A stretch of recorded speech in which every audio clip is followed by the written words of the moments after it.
बिस्मिल्लाहिर्रहमानिर्रहीम। अस्सलामु अलैकुम। एक दिन अकबर बादशाह दर्शनी झरोके में बैठे मखलूक की आमदोरफ्त का तमाशा देख रहे थे। बीरबल भी हाजिर था। बादशाह ने फरमाया, बीरबल, कुछ पहचान सकते हो? इनमें सबसे ज़्यादा माँ बाप के लाडले कौन लोग हैं? आने जाने वालों में बाज़ फ़कीर मोहताज भीख मांग रहे थे और बाज़ मजदूर सर पर बोझ उठाए चले जा रहे थे। बीरबल ने उन लोगों की तरफ इशारा करके अर्ज किया, जहां पना, माँ बाप के बड़े लाडले ये लोग हैं। बादशाह ने फरमाया, यह तुमने उल्टी बात कह दी। लाडलों का मांगने और मजदूरी करने से क्या ताल्लुक?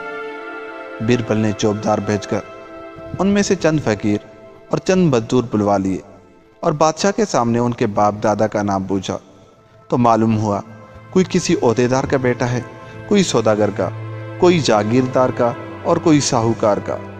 माँ बाप ने लाड प्यार में तालीम व तरबियत पर तवज्जो न की। उन्होंने बुरी सोबतों में बैठकर मकान, ज़मीन, घर का जेवर और कपड़े तक बेच खाए। असासा ख़त्म हो चुका और कर्ज भी ना मिला तो जो ज़्यादा लाडले थे भीख मांगने लगे।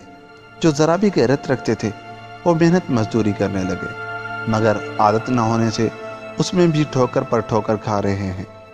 बादशाह को इनकी तरफ से तसल्ली हुई तो कहा, अब कुछ ऐसे लोग भी दिखाओ जिनसे माँ बाप ने कोई लाड न किया हो। बीरबल ने अर्ज़ की, जहाँ पना, इनमें सबसे पहले हुजूर, फिर ये खानाजाद। हुजूर के वालिद बादशाह थे, मगर उन्होंने हुजूर की तालीम व तरबियत पर ऐसी तवज्जो फरमाई कि गोया जहाँ पना को अपनी मेहनत से रोटी कमाना है। और मैं अगरचे गरीब का बेटा हूँ, मगर मेरे बाप ने भी इल्म व अकल सिखाने में कभी बेमौका मोहब्बत से काम न लिया।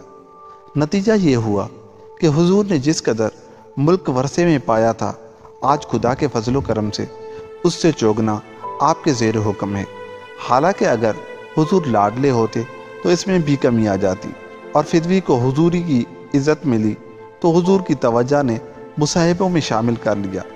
बस इसीलिए दानाओं का कौल है कि औलाद को खिलाए सोने का निवाला और देखें शेर की नज़र से।